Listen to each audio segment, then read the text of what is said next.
matin, Jérémie, chapitre 12. Que tous nos frères qui ont préparé la projection du film hier soient bénis. Tout le ministère d'évangélisation, que Dieu vous bénisse et que votre travail devienne de plus en plus fructueux. Jérémie, le livre du prophète Jérémie, chapitre 12. Nous lirons du 1er jusqu'au 5e verset.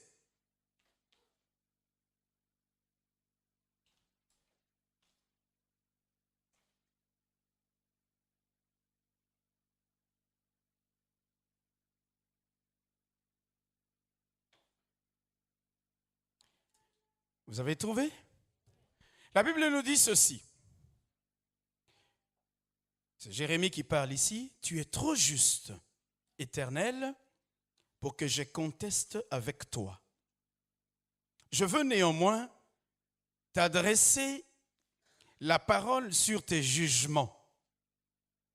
Pourquoi la voie des méchants est-elle prospère? Pourquoi tous les perfides, c'est-à-dire les voyous, les canailles, pourquoi tous les perfides vivent-ils en paix? Tu les as plantés, ils ont pris racine, ils croissent, ils portent du fruit. Tu es près de leur bouche, mais loin de leur cœur. Et toi, Éternel, tu me connais, tu me vois. Tu sondes mon cœur qui est avec toi, qui est droit avec toi.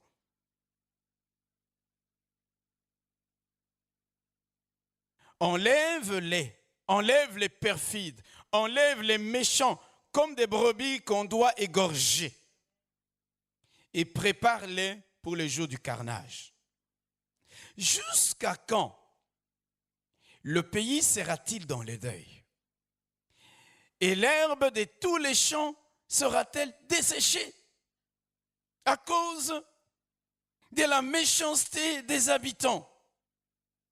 Les bêtes et les oiseaux périssent, car ils disent, il ne verra pas notre fin.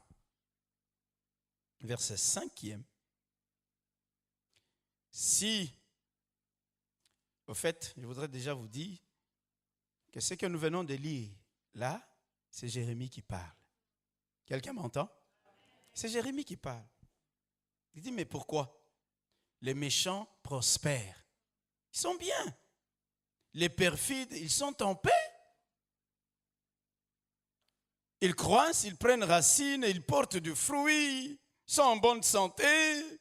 C'est vrai qu'ils parlent de Dieu, mais en réalité, leur cœur est éloigné de Dieu. Ils sont bien. Mais moi, tu me connais.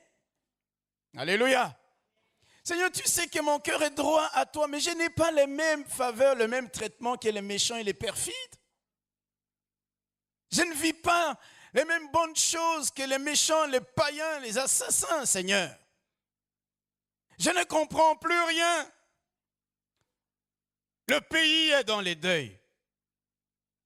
Les champs ne croissent plus. Les fleurs ne poussent plus. Tout se dessèche à cause de la méchanceté de ces hommes. Les bêtes et les oiseaux périssent. Et ces gens, ils disent, Jérémie, oh, il ne verra pas notre fin. Et Dieu maintenant va lui répondre au verset 5e. Le verset 5e, c'est la réponse de Dieu. Il dit à Jérémie, si tu cours avec des piétons et qu'ils te fatiguent, comment pourras-tu rivaliser avec des chevaux? Quelqu'un m'entend?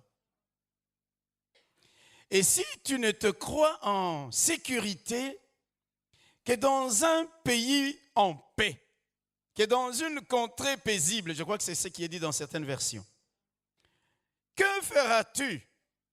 Comment te sentiras-tu sur les rives orgueilleuses du Jourdain? Alléluia. Comment te sentiras-tu quand les choses vont se compliquer? Comment réagiras-tu quand les choses vont empirer, Dieu répond à Jérémie. Alléluia. Alléluia. Ce matin, je suis venu parler à quelqu'un. Alléluia. Je suis venu parler à quelqu'un qui voit de nombreux obstacles devant lui et qui commence petit à petit à se décourager. Quelqu'un m'entend? Je suis venu parler à quelqu'un qui sent qu'il y a des complots qui se trament contre sa personne, contre sa vie, contre sa famille, contre ses enfants et qui a peur. Je suis venu parler à quelqu'un qui prie, qui voit ses ennemis, qui voit des obstacles et qui dit, s'il te plaît Seigneur, éloigne de moi mes ennemis, éloigne de moi tous ces obstacles qui se dressent devant moi. Je suis venu parler à quelqu'un, alléluia, qui sent et qui voit un débordement, un déchaînement des eaux sur sa vie. Et ces eaux ont tendance à l'engloutir et il est en train de paniquer. Je suis venu parler à quelqu'un qui voit des circonstances de plus en plus défavorables autour de sa vie et qui s'imagine qu'il ne va pas posséder la bénédiction que Dieu lui a réservée. Je suis venu parler à celui-là ou à celle-là. Alléluia. Le thème de notre message, c'est simplement appelé à courir avec les chevaux. Tu es appelé à courir avec les chevaux. Quelqu'un peut dire amen, amen, amen, amen. Tu es appelé à courir avec les chevaux. Regardez le verset 5e, Dieu lui dit, si tu cours avec les piétons, avec des piétons et qu'ils te fatiguent. Frère, écoute-moi bien, ne te fatigue pas encore. Est-ce que quelqu'un peut dire amen? Tout ce que tu es en train d'endurer maintenant, Dieu dit que c'est juste avec le piéton que tu as couru jusque-là. Mais Dieu veut t'emmener dans un autre niveau, à un autre niveau, dans une autre dimension. Dieu veut que l'on voit sa gloire au travers de toi, parce que tant que tu courras avec les piétons, on dira qu'ils courent avec la force physique. Tant que tu t'assieras avec monsieur, madame, tout le monde, on dira que c'est tout à fait normal. Mais Dieu veut que tu cours avec les chevaux. Dieu veut que tu cours avec les chevaux. Parce qu'ils comprendront alors, les gens comprendront alors que ce n'est plus humain, que ce n'est plus naturel, que c'est surnaturel, que Dieu est avec toi. C'est pourquoi ne te fatigue pas encore, ne te décourage pas encore. Tu feras mieux encore. Alléluia. Dieu veut t'appeler et t'appelle à des grandes choses. Tu es appelé à courir avec des chevaux. Tu es appelé à courir avec des chevaux, pas simplement avec des piétons. Tu es appelé à t'asseoir avec les grands à table, pas simplement avec monsieur et madame tout le monde. Alléluia. Tu es appelé à être guéri du cancer ou de la leucémie, pas simplement de maux de tête. Alors ne te fatigue pas, ne te décourage pas encore, parce que Dieu va faire que tu fasses encore de grandes choses. Alléluia. Alléluia. Jusque-là, tu as couru avec les piétons. Ne te fatigue pas. Tu feras la course avec les chevaux. Est-ce qu'il y a quelqu'un ce matin qui m'entend? Je me souviens, alléluia. Je me souviens d'Élie. Il était sur le mont Horeb. Il a prié pour que la pluie tombe. Alléluia. Et le nuage est venu, le ciel s'est obscurci. Il a dit à Akab, attelle ton char, parce que très bientôt la pluie va tomber. L'Esprit de l'Éternel a saisi Élie. Il a couru au-devant du char d'Akab. Il a rivalisé avec les chevaux d'Akab. Il a couru plus vite que les chevaux d'Akab, parce que l'Esprit de l'Éternel avait saisi. Tu cours jusque-là avec les piétons, mais je voudrais te dire que l'Esprit de Dieu te saisira un jour. L'Esprit de l'Éternel sera sur toi un jour. La grâce et la bénédiction de Dieu seront sur toi un jour. Tu ne t'assoiras plus avec le pasteur Robert à Borgerhout. Mais non, tu ne vas plus courir qu'avec les piétons. Alléluia. Dieu t'appelle à courir avec les chevaux. Et ce sera possible. Et ce sera possible. Alors écoute-moi bien, ne te décourage pas. Alléluia. Alléluia. Dieu te dit, tu peux obtenir, tu peux avoir, tu peux posséder mieux que ce que tu as maintenant, mieux que ce que tu espères. Ne te fatigue donc pas maintenant. Alléluia. Dieu veut que tu sois en paix. Que tu gardes ton calme, même quand les eaux du Jourdain débordent au-devant de toi, parce qu'il a le contrôle de toutes choses. Quelqu'un m'entend? Il a le contrôle de toutes choses. Dieu t'appelle à des grandes choses. Dieu veut que tu t'attendes à des grandes choses. Ne te fatigue pas, n'abandonne pas parce que les difficultés augmentent. N'abandonne pas parce que les difficultés croissent.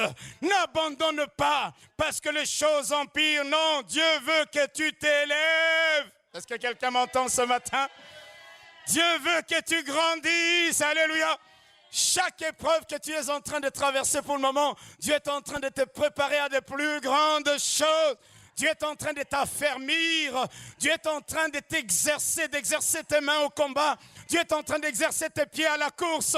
Parce qu'il y a des grandes choses qui vont t'arriver. Et il a fallu de l'entraînement. Est-ce que quelqu'un m'entend? Quelqu'un m'entend ce matin? Alléluia. Alléluia. Comme je disais, le texte que nous venons de lire était un petit entretien que Jérémie a avec Dieu. En ce moment-là, les gens qui lisent bien la Bible savent que Jérémie fait l'objet d'une très forte persécution de la part de ses compatriotes. Jérémie est victime d'un grand complot de la part de ses compatriotes. Il est persécuté. Non seulement par ses compatriotes, mais la Bible nous dit par les gens de son village natal, le village d'Anathoth. Mais pire encore, la Bible nous dit que ce n'était pas simplement les enfants d'Israël, ce n'était pas simplement les gens de son village, mais c'était également les gens de sa propre famille qui complotaient contre lui. Quelqu'un m'entend? On complote contre lui, on le persécute, on cherche à le faire taire parce que ses prophéties dérangent, parce que ce qu'il dit aux hommes de la part de Dieu ne rencontre pas leur volonté. Et les gens se disent, il faut qu'on le tue, il faut qu'on le fasse taire définitivement. Est-ce que quelqu'un m'entend ce matin? Alléluia. Frère, les complots ne viendront pas nécessairement de loin. Parfois, ça viendra de ta propre famille. Parfois, ça viendra des gens de ta propre église. Parfois, ça viendra de quelqu'un dont tu n'arrives même pas à soupçonner l'existence. Quelqu'un m'entend? Est-ce que quelqu'un m'entend? Comment lui, Jérémie, qui cherche de tout son cœur le bien de ce frère, peut-il devenir l'objet de mépris? Peut-il devenir l'objet de haine de la part de ceux-là même à qui il veut faire du bien? Il ne comprend pas. Comment lui qui craint Dieu, qui sert le Seigneur de toute son âme, va-t-il vivre constamment dans la peur et sous la menace des gens qui ne respectent même pas la parole de Dieu? Il ne comprend plus rien.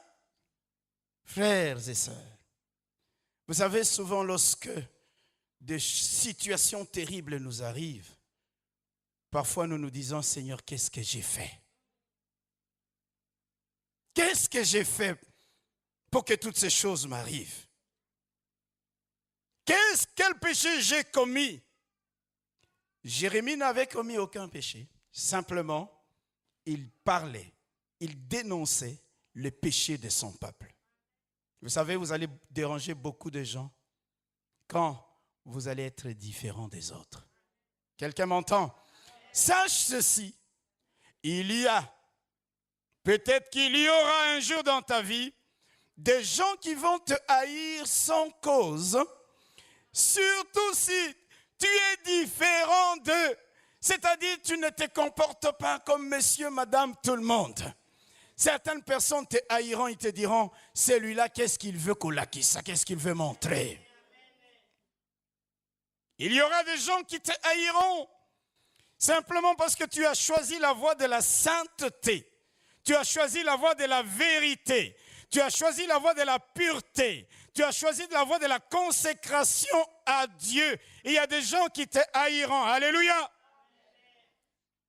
Ils ne te haïront pas seulement, il y en a qui iront plus loin, ils comploteront contre toi pour te faire du mal, pour te tuer, pour t'éliminer. Le monde est le monde. Le monde ne changera jamais. Vous savez, parfois, nous chrétiens, nous sommes très naïfs. Ce que tu crois que quelqu'un ne peut pas faire, ce que toi tu ne fais pas, tu crois que tout le monde ne peut pas le faire. Laisse-moi te dire que le cœur de l'homme est tortueux. Le cœur de l'homme est méchant et mauvais. C'est pourquoi dans la vie, alléluia, ayez toujours et appliquez toujours le principe que le Seigneur nous a enseigné, le principe de 70-12-3. Le principe de 70-12-3. Je vais vous expliquer. Jésus avait 70 disciples, n'est-ce pas? Parmi les 70 disciples, il avait choisi 12 apôtres. Parmi les 12 apôtres, il en avait choisi 3 avec lesquels il allait souvent dans des circonstances particulières. Lorsqu'il doit aller dans la maison de Jairus, il n'amène pas les 70, il n'amène pas les 12, il en amène le 3. C'est-à-dire, il y a des choses que Jésus ne faisait qu'avec 3. Il y a des paroles qu'il ne parlait qu'aux 3. Il y a des choses qu'il faisait parmi les 12, et il y a aussi des choses qu'il faisait parmi les 70. Beaucoup de chrétiens ont des 70, devant les 70, ils font des choses qu'ils devraient faire simplement avec le 3. Devant les 3, ils font des choses qu'ils devaient faire simplement avec les 12. Écoutez bien, le Seigneur savait jusqu'où il pouvait aller avec les 70, les choses qu'il pouvait dire devant les 12, les choses qu'il pouvait dire devant les 3, les choses qu'il pouvait dire devant la foule. Alléluia! Choisis, alléluia! Écoute-moi bien, choisis ton cercle de 3. Élargis-le à 12, élargis à 70, mais tu connais les limites. Est-ce que quelqu'un m'entend? Il y a des choses que tu ne peux pas partager avec tout le monde. Il y a des choses que tu ne peux pas partager avec les 70.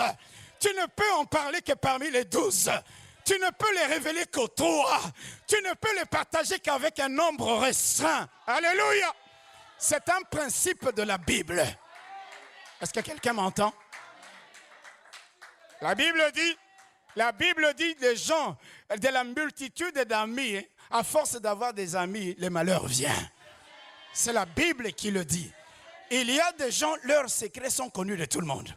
Tu multiplies les attaques inutilement. Alléluia. Alléluia. Est-ce que quelqu'un m'entend ce matin? Ce n'est pas moi qui dis, j'enseigne la parole de Dieu. Le principe des 70, 12, 3. OK? OK?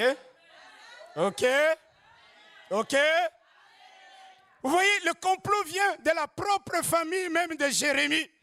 Quand Joseph, alléluia, est venu voir ses frères, le complot n'était pas venu de loin. Le complot était venu de sa propre famille, des membres de sa propre famille. Dieu soit loué, qui avait au moins, Ruben, qui a dit, ne le tuons pas. Vous voyez, il y a toujours ces cercles concentriques. Frère, je t'en prie, on peut être tous chrétiens, ce n'est pas à tous les chrétiens qui sont mes amis. Je vais être en bon terme avec tout le monde, mais je sais jusqu'où je peux aller avec un tel. Je connais les limites avec un tel. Je connais les limites avec un tel. Ne multiplie pas gratuitement les attaques dans ta vie. Je ne soupçonne personne. Je ne soupçonne personne. J'enseigne la parole de Dieu. Alléluia. Alléluia. Il y aura des gens qui comploteront contre toi simplement parce que tu parles selon la vérité. Alléluia. Si tu parles de certaines vérités devant les 70, il y en a qui te lapideront. Mais je les partagerai, ma vision, je la partagerai avec toi. La révélation de certaines choses, je la partagerai avec les 3. Parce que même si c'est la pareille logique, eux saisiront la pensée de Dieu. Eux soutiendront la vision de Dieu. C'est pourquoi fais attention. Dieu m'a dit devant tout le monde, arrête un peu.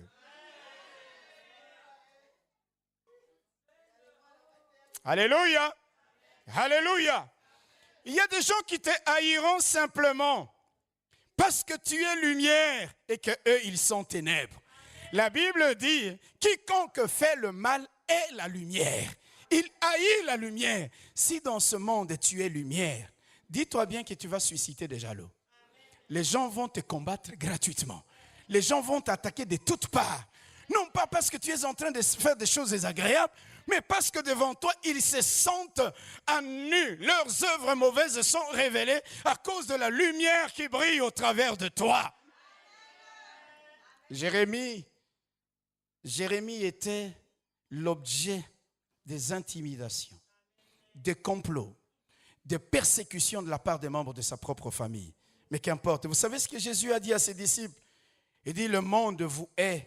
Si le monde vous hait, sachez qu'il m'a haï avant vous. Si vous étiez du monde, le monde aimerait ce qui est à lui, c'est-à-dire vous aimerez. C'est pourquoi si vous êtes copain, copine avec le monde, il y a quelque chose qui ne va pas. Mais si vous êtes critiqué, il y a quelque chose qui va. Est-ce que quelqu'un m'entend? Si le monde vous critique, c'est qu'il y a quelque chose de bon en vous. Si le monde dit du mal de vous, c'est qu'il y a quelque chose de bon en vous. Parce que si vous étiez comme le monde ne peut pas vous critiquer. Si vous agissiez comme le monde ne peut pas vous critiquer. Si vous voliez comme les gens de ce monde ne vous critiqueraient pas. Au contraire, ils vous applaudiraient. Mais parce que devant le vol, vous dites « je ne vole pas ». Mais parce que devant l'impudicité, vous dites « je ne commets pas d'adultère ». Mais parce que devant les choses honteuses, vous refusez de le faire, le monde se levera, le monde vous critiquera. Le monde vous haïra, le monde vous détestera, le monde fomentera des complots contre vous, uniquement parce que vous êtes lumière, parce que vous êtes lumière. Alléluia! C'est pourquoi, frère, quand souvent tu es haï, acculé, criblé, tu sais que la main de Dieu est sur toi, que tu es différent du monde. Mais si tout le monde dit du bien de toi, il y a quelque chose qui ne va pas. Il y a quelque chose qui ne va pas. Ça veut dire que vous faites exactement les mêmes choses que les gens du monde. Jésus l'a dit. Si vous étiez du monde, le monde aimerait ce qui est à lui, c'est-à-dire vous aimerez.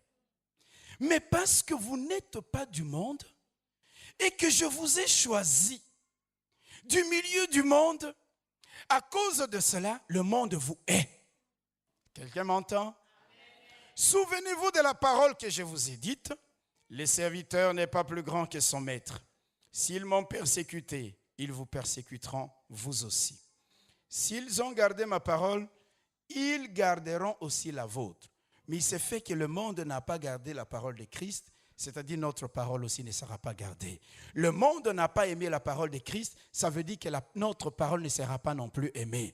Il est venu chez les siens et les siens ne l'ont point reçu. Pourquoi les siens ne l'ont point reçu? Mais parce que les siens étaient dans les ténèbres et que Jésus qui était la lumière du monde dévoilait leurs œuvres. À cause de cela, ils ont dit il faut les crucifier.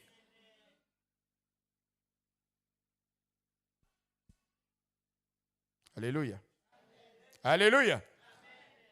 Il y aura des moments où on va te critiquer, te calomnier pour rien. Pour rien. Amen. Si ces choses t'arrivent, n'en sois pas troublé. N'en sois pas troublé. Il y aura des complots contre toi à cause de ton intégrité, à cause de ta droiture, à cause de ton sérieux. Mais la Bible dit, si l'on forme des complots contre toi, cela ne viendra pas de moi. Est-ce que quelqu'un peut dire amen, amen, amen? Et dit, si l'on forme des complots, cela ne viendra pas de moi.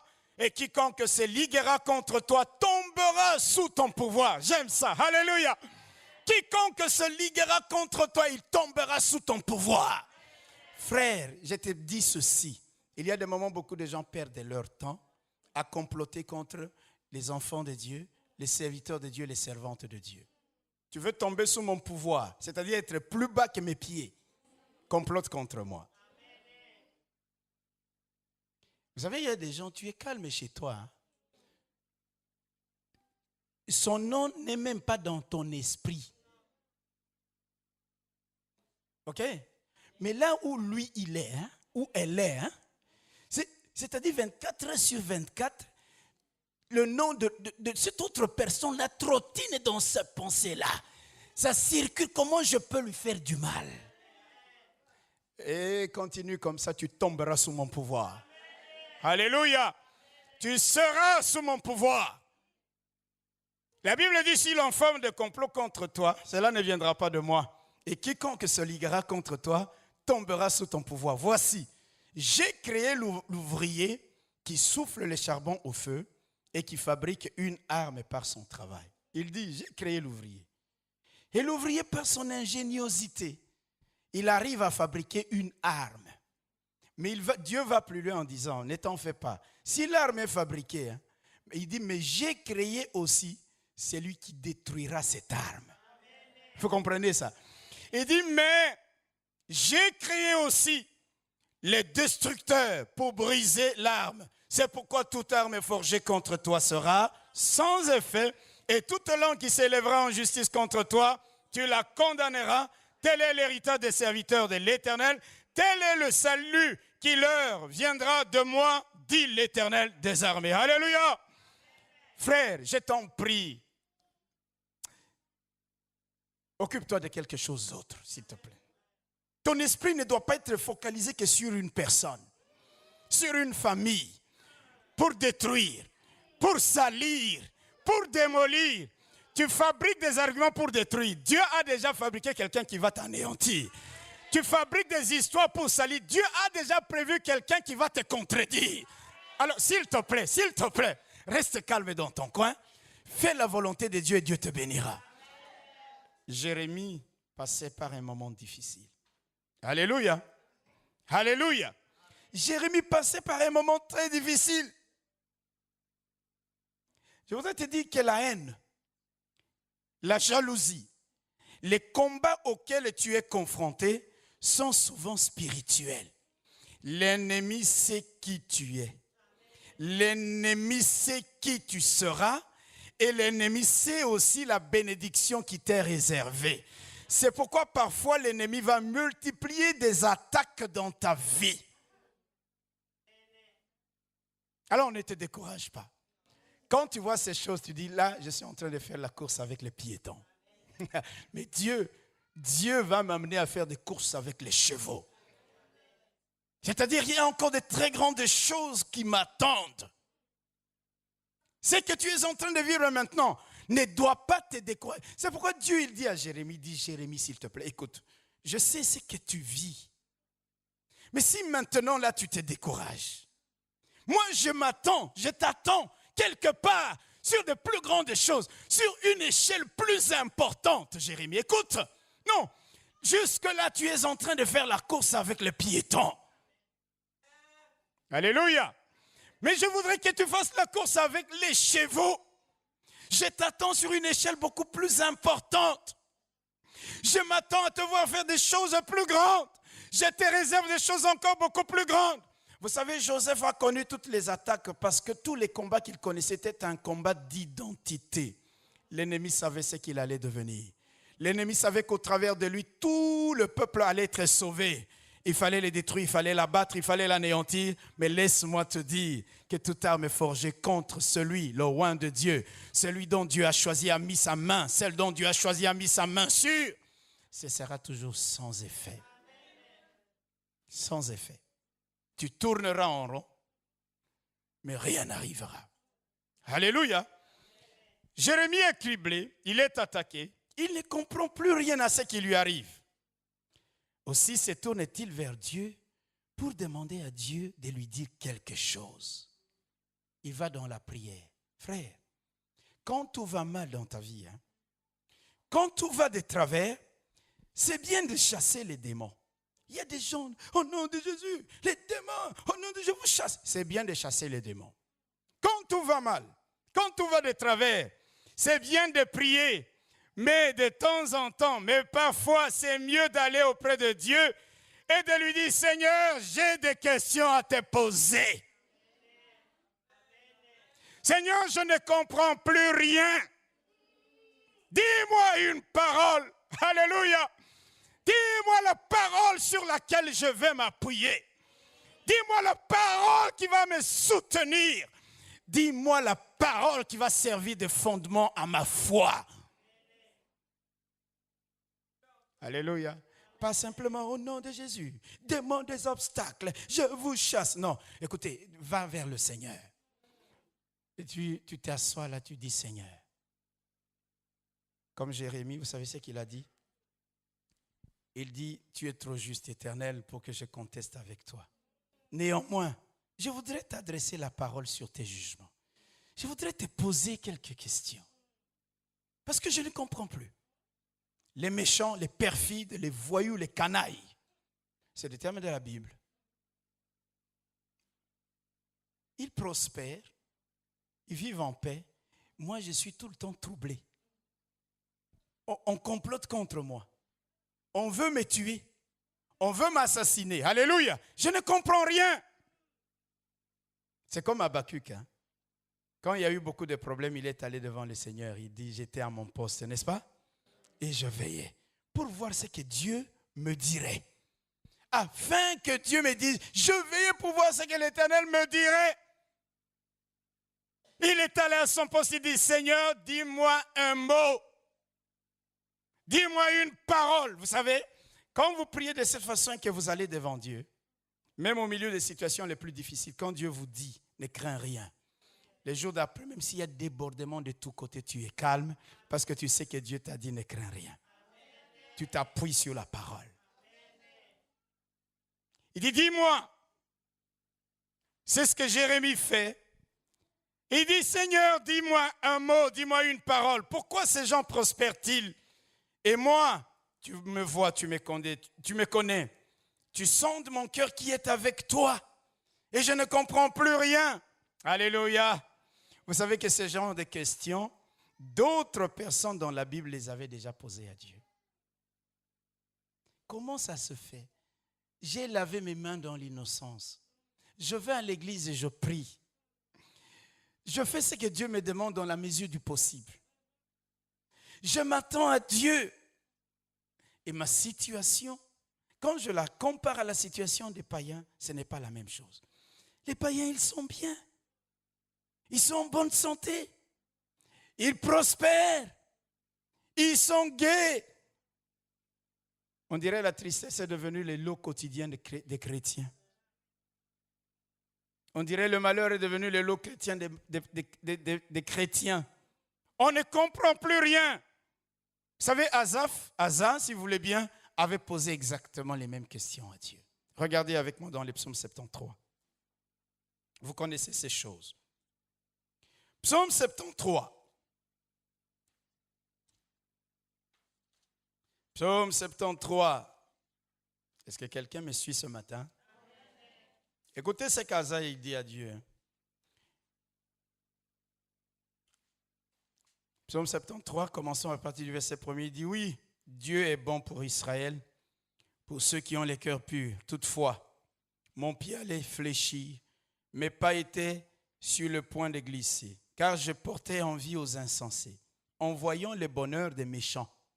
Rien ne les tourmente jusqu'à leur mort, et leur corps est chargé d'embonpoint. Les méchants n'ont aucune part aux souffrances humaines. Ils ne sont point frappés comme le reste des hommes. Aussi l'orgueil leur sert de collier. La violence est le vêtement qui les enveloppe. L'iniquité sort de leurs entrailles. Les pensées de leur cœur se font jour. Ils raillent, ils parlent méchamment d'opprimés, ils profèrent des discours hautains, ils élèvent leur bouche jusqu'aux cieux et leur langue se promène sur la terre. Ah, il est allé très fort. Il dit leur langue se promène sur la terre. Racontar. La langue. Ce sont des méchants. Quand tu vois une personne avec une langue qui se promène sur toute la terre, la Bible l'appelle un méchant. Retire, remets la langue dans la bouche un peu. Est-ce que quelqu'un m'entend? Vous savez qu'à force parfois de parler, hein, écoutez-moi bien, frères et sœurs, à force de parler de quelqu'un, vous savez que vos propos, votre langue peut protéger votre enfant ou peut vendre votre enfant.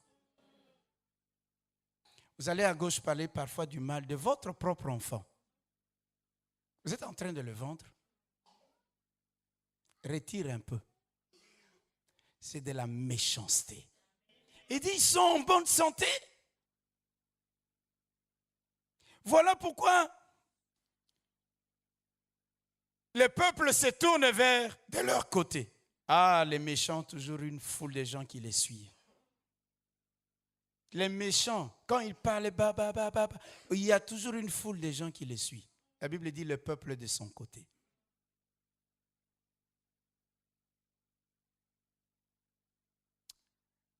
Vous savez, mes bien-aimés, vous pouvez dire du mal de quelqu'un pendant des années, hein, mais un jour, la vérité se manifestera. La vérité se révélera. Je n'aime pas être dans la confusion pour avoir dit des choses qui ne sont pas vraies sur quelqu'un.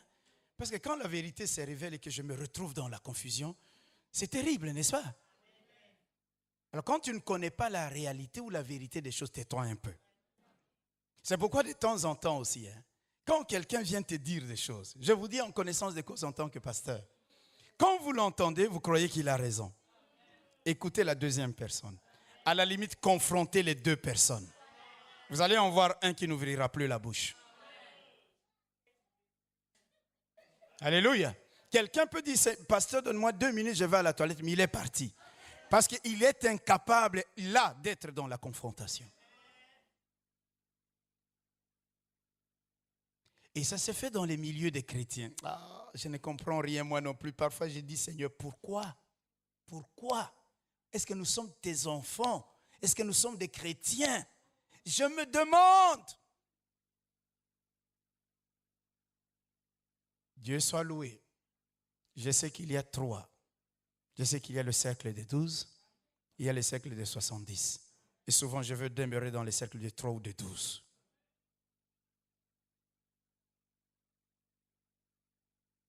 Alléluia. Alléluia. Il dit, ils sont en bonne santé. Vous lisez tous les psaumes. 73. Asa ne comprend plus rien. Il va devant Dieu. Il dit, mais pourquoi les méchants sont bien? Et moi, je suis dans le malheur. Et Dieu lui avait répondu, n'est-ce pas? Dans le psaume 37, psaume 73 et psaume 37. Vous ne pouvez pas vous tromper parce que les deux chiffres sont inversés. 73, 37. Les questions ont été posées au chapitre 73. Les réponses sont là dans le psaume 37. Écoutez ce que Dieu lui dit. Hein. Quelqu'un me suit? Il dit, ne t'irrite pas contre les méchants. N'envie pas ceux qui font le mal, car ils sont fauchés aussi vite que l'herbe. Et ils se flétrissent comme les gazons verts. Il dit, ne t'irrite pas, n'envie pas les méchants. Alléluia. Il est vite fauché comme la pelouse. Il va faner comme les gazons verts. Alléluia. Il dit, les méchants seront retranchés au verset 9e. Mais ceux qui espèrent en l'Éternel posséderont le pays. Encore un peu de temps et les méchants n'est plus. Tu regardes les lieux où il était et il a disparu. J'aime ça. Alléluia. Il dit, tu vas voir les méchants prospérer, prospérer, prospérer. Il dit, calme, calme, calme. Tu vas voir, il sera subitement fauché. Tu te retournes, tu regardes les lieux où il était en train, il n'est plus là. Le méchant disparaîtra. Il sera fauché comme l'herbe. Il sera fauché comme l'herbe. Frère, mais les justes et ceux qui se confient en l'Éternel posséderont le pays, dit la parole de Dieu. Alléluia. Dans le cas de Jérémie, alors qu'il se pose toutes ces questions, Dieu lui répond par le verset 5e donc. Par le verset 5e. Jérémie aurait aimé voir les méchants disparaître. Jérémie aurait voulu voir les méchants être conduits immédiatement au carnage. En fait, Jérémie s'est dit, Seigneur, si tu pouvais éloigner toutes ces personnes qui complotent contre moi, si tu pouvais faire que ces gens disparaissent subitement, alléluia, parce que mon problème à moi, Seigneur, le trouble, les difficultés, la cause de toutes ces choses, ce sont ces méchants qui sont là en train de comploter contre moi.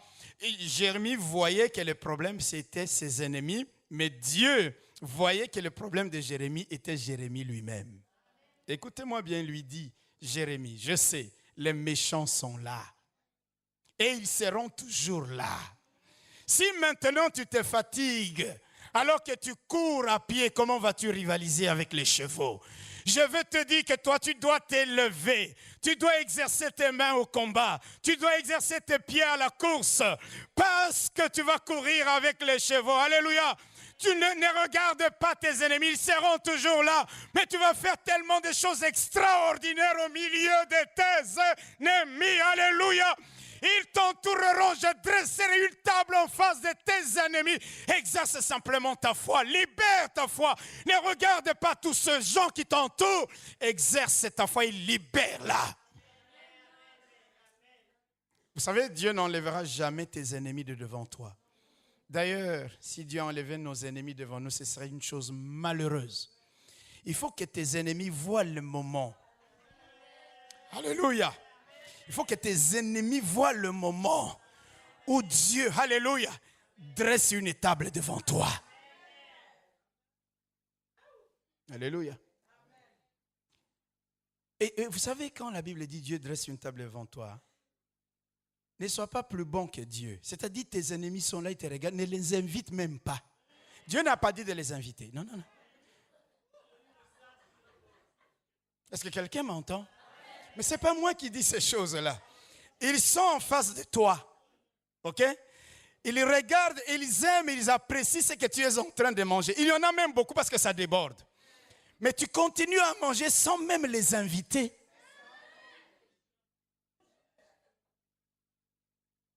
Il y en a qui sont parfois plus bons que Dieu.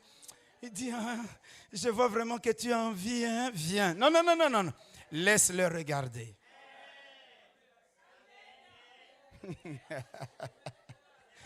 C'est pourquoi ne te fatigue pas maintenant. Alléluia.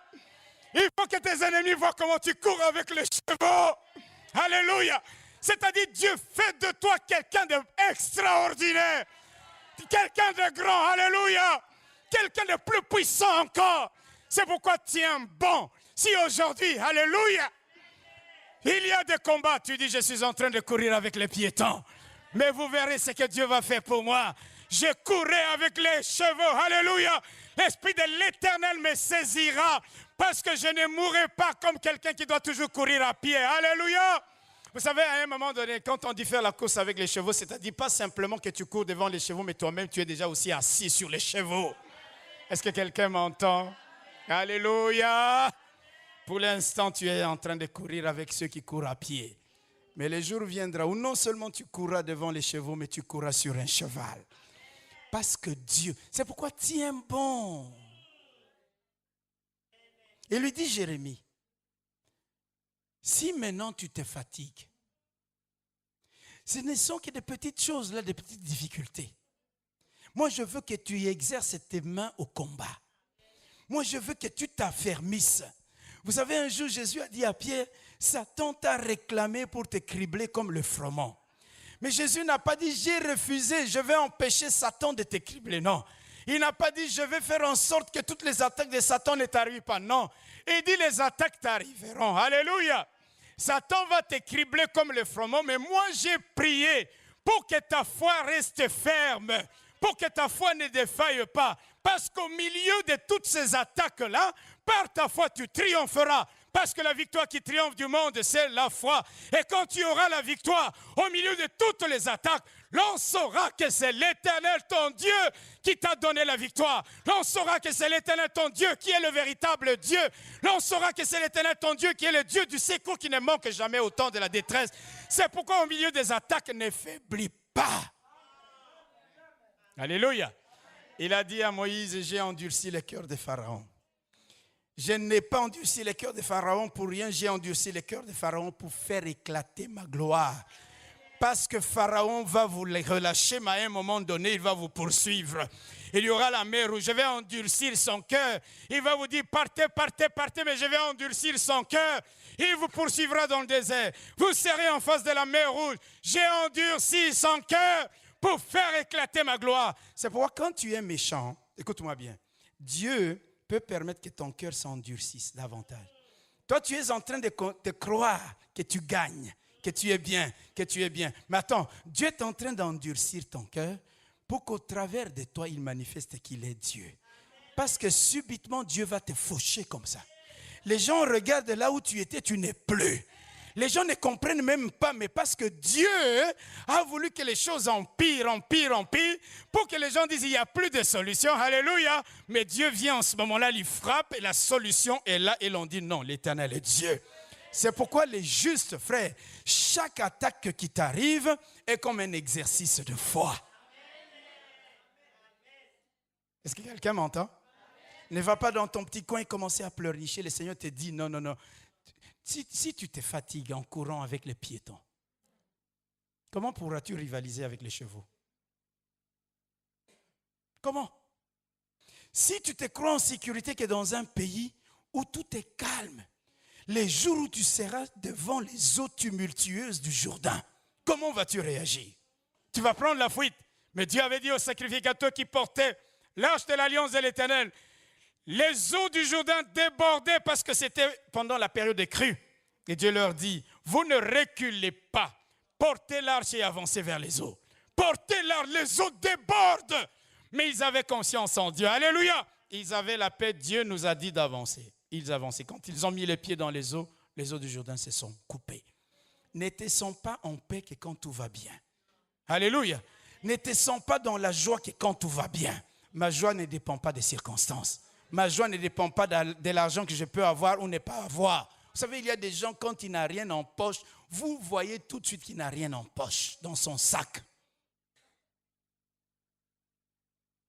Il déprime. Qui t'a dit que tu auras toujours de l'argent avec toi? Qui t'a dit que tu auras toujours du foufou dans ton grenier? Il y aura des moments où tu n'auras rien. Alléluia. Mais tu sais que l'Éternel pourvoira. Alléluia. C'est pourquoi Paul, écrivant à Timothée, lui a dit, exerce-toi la piété. Exerce-toi. Les gens que vous voyez avec des biceps comme ça, ce n'est pas des gens, ils se réveillent un matin, il a des biceps comme ça. Ils commencent par soulever des petits poids de 5 kilos, comme ça. N'est-ce pas? 5 kilos, 5 kilos. Et puis, ça devient pété, léger. Il prend 10 kilos, 10 kilos, 10 kilos, il fait ça. N'est-ce pas? Il est en train de s'exercer.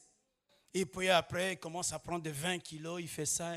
Il est en train de s'exercer. Dieu nous exerce au combat à travers les difficultés. Il va te permettre que tu commences à courir d'abord avec les piétons. Amen. Les difficultés vont augmenter. C'est-à-dire Dieu veut t'amener vers des choses plus grandes encore. Et quand tu réussis les tests, c'est alors que tu vas à la gloire de Dieu. C'est pourquoi il dit à Jérémie, Jérémie, pourquoi tu veux te décourager maintenant? Frère, si tu ne crois pas que Dieu peut te guérir des maux de tête, comment peux-tu croire que Dieu va te guérir du cancer? Si tu cours avec les piétons et tu te fatigues, comment vas-tu rivaliser avec les chevaux? Commence par croire, alléluia. Commence par croire même dans les plus petites choses, et puis plus grand, et puis plus grand. Tu crois que Dieu peut tout. Si tu es fidèle dans les petites choses, qu'est-ce que la Bible nous dit? Dieu t'établira sur de plus grandes choses. C'est-à-dire que Dieu te donne d'abord des petites choses, il regarde comment tu es fidèle. Parfois, les jeunes filles veulent se marier aujourd'hui et elles ne savent même pas faire la vaisselle dans la maison de ses parents. Comment pourras-tu faire la vaisselle dans la maison de ton mari? Non, mais écoutez, je suis sérieux. Il y a des hommes, écoutez-moi bien mes chères filles, il y a des hommes qui n'aiment pas vos...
Alléluia. On a beaucoup de responsabilités. C'est déjà maintenant que nous exerçons nos enfants à préparer, à tenir la maison. Les jeunes filles d'aujourd'hui, c'est « Oh non, restaurant. » Je vais vous dire que ce n'est pas quelque chose de tous les jours, c'est de temps en temps. Mais tu dois apprendre à tenir la cuisine. Et tu sauras tenir la cuisine quand tu as appris chez tes parents. Tu t'es exercé. Même les hommes, alléluia. Il y a des hommes qui sont chez leurs parents et qui disent « Je suis homme ». Le jour où ton époux sera malade, qu'est-ce que tu feras? Le jour où ton époux sera en voyage, qu'est-ce que tu vas faire? Il faut s'exercer. Quelqu'un m'entend? Il faut s'exercer. Il y a des hommes, quand son épouse est partie, c'est la panique. C'est la débandade. Alléluia. Commence à téléphoner tous les jours. Il faut revenir, le bébé est malade. Le bébé n'est pas malade. Oh, les derniers là ne se portent pas bien. Pas du tout. Il faut s'exercer. Alléluia. Donc quand Jérémie se plaint auprès de Dieu, Dieu lui dit, mais écoute Jérémie, si maintenant là tu te fatigues en courant avec les piétons, quand le moment sera venu de rivaliser avec les chevaux, qu'est-ce que tu vas faire? C'est-à-dire Dieu lui dit, élève-toi. Élève-toi parce que tu es appelé à courir avec les chevaux. Grandis, tu dois croître, tu dois exercer ta foi, tu dois t'élever vers des sommets hauts parce que tu es un homme que j'ai choisi pour faire de plus grandes choses encore. Alléluia. Ne te décourage pas. Alléluia. Quand tu vois toutes ces difficultés, tu bénis le Seigneur. Tu dis, le Seigneur exerce mes mains au combat. Alléluia. Quand tu vois toute cette persécution, tu bénis le Seigneur. Tu sais que c'est un combat d'identité. Il y a quelque chose qui se cache derrière. Quand Dieu t'a choisi, qu'est-ce que l'ennemi ne voudra pas faire contre toi? Alléluia. Il y a des moments quand je regarde certaines formes de persécution, je dis, il y a quelque chose dans ma vie. Tu peux le vouloir ou ne pas le vouloir, je sais, moi je sais. Alors je veux courir, exercer ma foi. Exercer ma foi au travers de la prière, de la méditation, de la parole de Dieu. Parce que je sais que Dieu m'a appelé à de grandes choses. Est-ce que quelqu'un peut dire amen, amen, amen, amen? Dieu t'a appelé à de plus grandes choses. Tu ne resteras pas à faire ta course qu'avec les piétons. Tu vas rivaliser un jour avec les grands de ce monde. Alors tiens bon, n'abandonne pas parce qu'il y a encore beaucoup de grandes choses qui t'attendent. Alléluia. Ce que Dieu veut dire à Jérémie, c'est de lui dire, ce que tu vis actuellement, c'est encore rien comparé à ce qui t'attend. Ce que tu considères maintenant comme trouble, comme problème, est en réalité comparable à un pays en paix. Non, mais qu'est-ce que tu vas faire quand tu seras devant les eaux débordantes du Jourdain? Il veut dire à Jérémie, tiens bon. Alléluia. Je sais ce que tu vas faire. Tiens bon. N'abandonne pas parce que tu vas courir avec les chevaux. Tu vas courir avec les chevaux. Alléluia. Ne t'occupe pas des méchants. Ils seront toujours là. Occupe-toi de toi-même. Occupe-toi de ta foi. Occupe-toi de ta relation avec le Seigneur.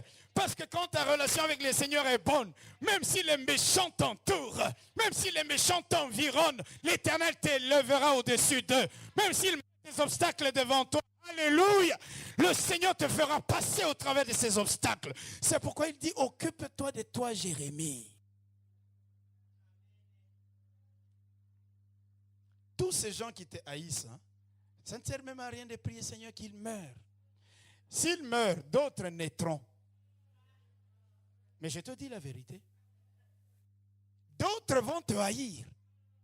Ce qu'il te faut, c'est d'exercer tes mains au combat, ta relation avec Dieu. Quand cette relation est bonne, les méchants sont là, tu prospères. Les méchants t'entourent, tu prospères. Les méchants complotent contre toi, tu prospères. Parce que c'est-à-dire tu t'élèves, tu n'es plus à leur niveau. Tu t'élèves, alléluia. Tu t'élèves, leur obstacle est là, mais toi tu passes au-dessus de leur obstacle. Tu t'es élevé, alléluia. Alléluia. Mais il y a des gens, dès que l'obstacle vient, il va dans un petit coin, il commence à pleurer, il commence à... Non, écoute, tu dis, je vais libérer ma foi. Obstacle, tu es là, mais non, moi je suis appelé à courir avec les chevaux. tu pries. Tu pries, tu tiens bon. Tu vas voir d'un coup les méchants, ils ne sont plus là. Et puis demain peut-être, même s'il y a d'autres méchants plus grands, vous allez voir que David n'est pas allé remporter la victoire devant Goliath par hasard. Alléluia. Qu'est-ce que Dieu a commencé par faire? Dieu a exercé ses mains dans d'autres formes de combat. D'ailleurs, David lui-même le dit, il dit au roi Saül, je vais aller combattre cet incirconcis. Saül lui dit, tu es petit. Je ne veux pas avoir des problèmes avec tes parents. David lui dit, non, je n'ai pas appris à me battre seulement aujourd'hui. Quand j'ai gardé les troupeaux de mon père, Dieu avait déjà exercé mes mains au combat. J'ai déjà eu des manœuvres militaires en solo. Quand l'ours venait, alléluia. Quand le lion venait, alléluia. Et il lui relate les expériences qu'il avait eues. Il dit, maintenant, comme tu me vois là, mes mains sont aguerries au combat. Je peux aller devant cet incirconcis et croyez-moi, j'aurai sa peau. Alors quand Saül entend tout ça, il dit, mais oui, c'est un homme qui a une certaine expérience. Vous voyez pourquoi la Bible dit, ne te fatigue pas maintenant. Tu es en train de créer tous ces événements pour exercer tes mains au combat, pour exercer tes pieds à la course. Parce que le temps viendra, il faudra que tu rivalises avec les chevaux. Parfois, les gens qui te créent des problèmes aujourd'hui, ça c'est rien encore. D'autres viendront avec des choses plus sophistiquées. Vous savez, le cœur de l'homme, hein? Ah non, non, non, non, non. Tu regardes quelqu'un, il est en train de dire des choses qui ne tiennent pas la route. Vous savez, parfois les serviteurs de Dieu sont critiqués par des gens qui ne comprennent ni l'éthique ni la déontologie de l'œuvre de Dieu. Et quand tu regardes, oh moi ça me rassure souvent quand je vois les gens qui ont fait beaucoup de malheur à Jésus, c'était d'abord des voyous, hein, des canailles, hein, des méchants. Frère, ne sois pas méchant. Ma soeur, ne sois pas méchante. Dis du bien de ton frère. Quelqu'un peut dire amen. Si tu n'as pas l'information, viens demander l'information à la source. Demande comment ça se passe. Pose la question, on te dira comment ça se passe. Mais quand tu vas, tu dis parfois des choses que tu ne connais pas. Et tu es en train de pécher pour rien. Alléluia. Tu es en train de comploter pour rien. Mais qu'importe. La Bible dit, toute arme forgée contre ma servante ou mon serviteur sera sans effet. Alléluia. Alléluia. Tu es appelé à courir avec les chevaux. Ne te fatigue pas déjà maintenant. La Bible dit dans les livres des Proverbes, si ta force n'est que détresse au jour du malheur, c'est-à-dire c'est le jour où tu dois montrer que, oui, ta foi est ferme. Alléluia. Que ton espérance est ferme en Dieu. C'est au moment de l'épreuve, au moment de la difficulté que tu tiens bon. Tu ne dois pas abandonner, tu ne dois pas regarder les méchants et commencer à te plaindre à tout moment. Non, non, non. Laisse les méchants faire leur boulot, toi fais ton boulot. Vous savez, il y aura toujours des sorciers qui feront leur boulot. Si tu fais ton boulot à toi, les sorciers ne pourront pas te toucher. Il y a des gens dans les églises, dans cette église, il y a 2 sorciers. Ils partent. Tu vas dans la rue, tu vas les rencontrer sans les connaître. Mieux vaut à l'église, tu les connais, c'est encore mieux. Quelqu'un m'entend? Mais quand tu laisses les sorciers faire son travail, toi tu es dans la prière. Ils peuvent vouloir faire des enchantements contre Israël, ça ne fait rien. Alléluia. Il y a des gens qui quittent les églises à cause des sorciers, n'est-ce pas? Si un prophète, c'est comme ça que je n'aime pas de faux prophètes, il vient ici dire, toi ma soeur, tu es une sorcière. Ah! Mensonge, manipulation, juste pour intimider. Juste pour impressionner. Des gens comme ça. Je t'ai donné le micro pour prêcher à la chair. Je demande qu'on coupe le son. Gentiment, j'envoie des services d'ordre te prendre, te faire asseoir. Je continue la prédication moi-même. Quelqu'un peut dire amen? Mes frères et sœurs, Dieu nous a appelés à courir. Alléluia. Il dit à Jérémie, non, ne t'occupe pas des méchants. Exerce-toi à la piété. Exerce tes mains au combat. Exerce tes pieds à la course. Exerce ta foi. Consolide-la. Libère la foi. Monte de niveau. Dieu veut l'inviter à être en paix, même sur les rives orgueilleuses du Jourdain. Dieu veut lui dire, il y a de plus grandes choses auxquelles je te convie, des choses qui feront éclater ma gloire. Et alors, dans ces petites choses-là, ces petites difficultés, non, tiens bon, parce que je veux faire éclater ma gloire dans des plus grandes difficultés. Monte de niveau. Élève-toi, affermis-toi. Dieu n'écartera pas toujours devant nous les obstacles. Dieu ne fera pas nécessairement disparaître nos ennemis.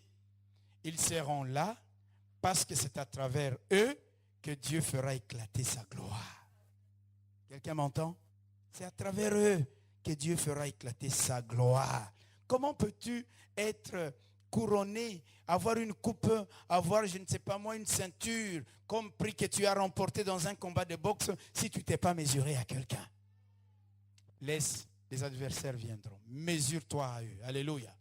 Par la force de la foi, quand tu sortiras vainqueur, tu auras la coupe de gloire. Combat le bon combat.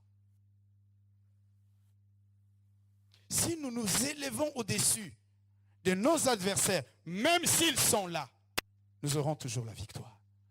Et c'est au milieu d'eux, dans un sol desséché, comme nous dit Ésaïe 53, que tu germeras comme une racine, comme un rejeton. Tout est défavorable, mais toi tu grandis au milieu d'un sol aride. Alors la gloire revient à Dieu. C'est pourquoi, tiens bon, Dieu t'a appelé à courir avec les chevaux, pas simplement avec les piétons. Dieu t'a appelé à t'asseoir avec les grands, pas simplement avec monsieur, madame, tout le monde. Dieu t'a appelé à recevoir la guérison, pas simplement de la fièvre. Dieu t'a appelé à de plus grandes choses. C'est pourquoi dans les psaumes, la Bible dit, ton Dieu ordonne que tu sois puissant. Pas un peureux, pas un craintif.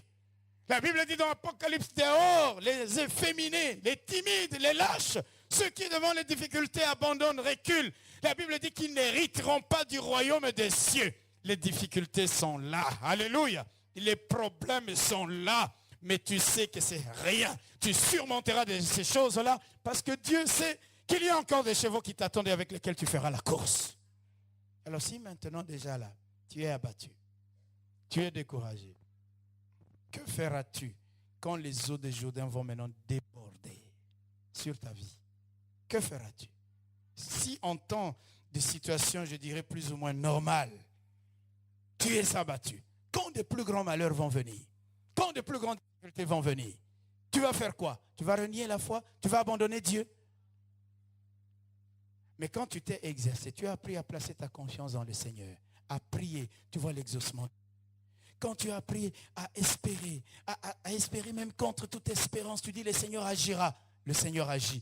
Au travers de chaque situation, même quand les plus grandes eaux vont maintenant venir devant toi, tu diras, l'Éternel qui m'a déjà permis de faire telle ou telle chose ne va pas m'abandonner dans cette situation. Tu vas courir au-devant des plus grandes eaux, tu ne seras pas submergé, les eaux se couperont. Même si ce sont des chevaux, tu rivaliseras avec les chevaux à la gloire de ton Dieu. C'est pourquoi je te dis ce matin, frère, il y a des difficultés, mais n'abandonne pas. Dieu t'a appelé à faire quoi? À faire la course avec les chevaux. Dieu ne lui dit pas, écoute, Jérémie, je vais tuer les méchants, je vais faire ceci, je vais faire cela. Il dit, écoute, si tu cours avec des piétons et qu'ils te fatiguent, alléluia, comment pourras-tu lutter, rivaliser avec des chevaux? Il dit, je t'appelle, Jérémie, à des plus grandes choses. Si déjà maintenant tu te fatigues, les grandes choses que j'ai préparées pour que tu les fasses, qui le fera? Ne te fatigue pas. Alléluia. Ne te décourage pas. Les problèmes seront toujours là, mais Dieu t'exercera et exercera ta foi au travers de ces problèmes. C'est pourquoi un enfant de Dieu, c'est quelqu'un qui... J'avais un jour entendu la femme d'un pasteur dire, moi j'aime les problèmes. Il dit, j'aime les problèmes parce que quand les problèmes sont là, ça me pousse à prier. Il y a des gens ici, hein, s'ils n'avaient pas de problème, ils ne viendraient plus ici. Croyez-moi. Vrai ou faux? Je vous avais raconté l'histoire d'un jeune homme qui est allé étudier dans un pays étranger. Son père avait beaucoup de moyens. Et la première année, son père lui avait donné la bourse de toute l'année, de 12 mois. Donc il avait de l'argent en janvier, en février, en mars, en avril. Il n'a pas écrit une seule lettre à son père pendant toute une année. Son père s'est dit quoi? Ok, j'ai compris. Deuxième année, il lui donne la bourse de 6 mois. Janvier, février, mars, dès que le mois arrive, le garçon n'a plus d'argent. Cher papa, je me porte bien. Vous savez, je pense beaucoup à vous. Et PS, papa n'oublie pas la bourse. Papa reçoit une lettre. Alléluia. Après 6 mois, il envoie la bourse alors de 3 mois. Après 3 mois, papa, je viens bien. PS, n'oublie pas la bourse de 3 autres mois. Alors le papa avait compris que pour correspondre chaque fois avec son fils, il fallait qu'il lui envoie la bourse de chaque mois. Il envoie 1 mois. Les mois d'après, il attend un peu. Le premier arrive, les 2, les 3, pas encore la lettre tombe. Boum, il envoie. Vous savez, c'est exactement la même chose avec nous dans le domaine de la foi. Il y a des gens, s'ils n'avaient pas un seul petit problème, encore que c'est une illusion, venir à l'église. Et il y a des moments quand il est parti depuis des mois. Je le vois venir, je sais qu'il y a un problème. Là, il y a quelque chose. Alléluia. Alors là, il est gentil, pasteur. Alléluia. J'ai pensé beaucoup à vous, pasteur. D'ailleurs, j'ai rêvé de vous. Il n'a pas rêvé de moi. Alléluia. Et puis après, il vous dit, pasteur, il faut me soutenir. Il faut me soutenir, pasteur. En quoi? Ah, pasteur, il y a des problèmes. J'ai dit, c'est là qu'elle voulait en venir. Quand les difficultés sont là, Dieu exerce nos mains. Amen. Nous sommes en train de faire un peu de pompage là. Parce qu'après, il y aura des choses plus difficiles devant nous, mais nous aurons déjà été exercés. Et nous allons les surmonter. Et en les surmontant, Dieu nous rend de plus en plus forts, de plus en plus grands, de plus en plus puissants, de sorte que même devant les eaux débordantes du Jourdain, nous porterons l'arche sans reculer et nous avancerons vers les eaux pour que Dieu fasse éclater sa gloire. Et pourquoi il a dit à Jérémie, si tu cours avec les piétons et qu'ils te fatiguent, comment tu vas rivaliser avec les chevaux? Tu ne te crois en sécurité que quand tout va bien. Il n'y a des alléluia dans ta bouche que quand tout va bien. Quand quelque chose va de travers, on voit les 5 doigts de la main sur la tempe. Comme ça. Vous chantez là, alléluia, lui, vous le voyez, il fait comme ça. Mais il est ailleurs. Et la joie de l'Éternel, notre force. Je viens dans la maison de Dieu, je lève mes mains, je bénis le Seigneur. Tout va de travers, je bénis Dieu. Quelqu'un m'entend? Je loue le Seigneur. Alléluia. Parce que je sais qu'au travers de ma louange, quelque chose peut se déclencher. Vous savez que votre attitude va déterminer votre altitude. Paul et Silas étaient en prison. Alléluia.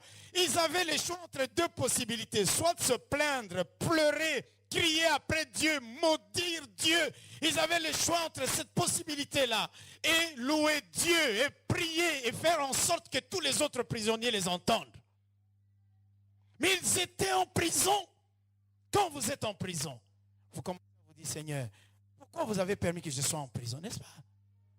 Tu aurais pu éviter que je n'entre pas en prison. Ils ont choisi la deuxième option, louer Dieu et prier en prison. Et pendant qu'ils chantaient, qu'ils louaient, alléluia, quelque chose va se passer. Quelle option nous choisissons quand nous sommes dans les difficultés? Nous plaindre? Nous lamenter? Pleurer? Ne plus venir à l'église? Mais justement, c'est quand tout va de travers que je viens à l'église, que je viens à la prière, que je cherche la face de Dieu. Et là, je vois Dieu agir. Oh, extraordinaire. Et demain, quand une autre difficulté arrive, j'ai dit non, je connais le Dieu. Quand je faisais la course à pied, il m'a aidé. Il m'aidera quand je dois faire la course avec les chevaux. Alléluia. Il m'aidera. Et ta foi est ferme. Et Dieu t'aide. Et Dieu t'aide. Dieu aide. C'est nos mains. Toutes les difficultés auxquelles nous sommes confrontés, Dieu le permet pour nous exercer. Pour consolider notre foi. Parce qu'à chaque épreuve, Dieu donne toujours une solution. Regardez certains problèmes qui te troublaient il y a 2 ans. Ça n'existe plus aujourd'hui. Où tu croyais que non, c'est fini, c'est la fin, c'est fini, tu vas mourir. Tu ne dors même pas. Alors tiens bon, parce que Dieu va t'amener à un autre niveau. À un autre niveau. Quelqu'un croit que Dieu va l'amener à un autre niveau. Oui. Au travers des difficultés des ennemis, tes ennemis. Oh, quand vous voyez Joseph, alléluia. J'aime Joseph, vous savez pourquoi? Parce qu'il est parti de la souffrance à la gloire, pas à la victoire, à la gloire. Vous savez, la victoire, c'est parfois quelque chose de bien, mais pas nécessaire. Vous savez, Samson a eu la victoire sur les Philistins à la fin de sa vie, n'est-ce pas? Mais il est mort avec les Philistins.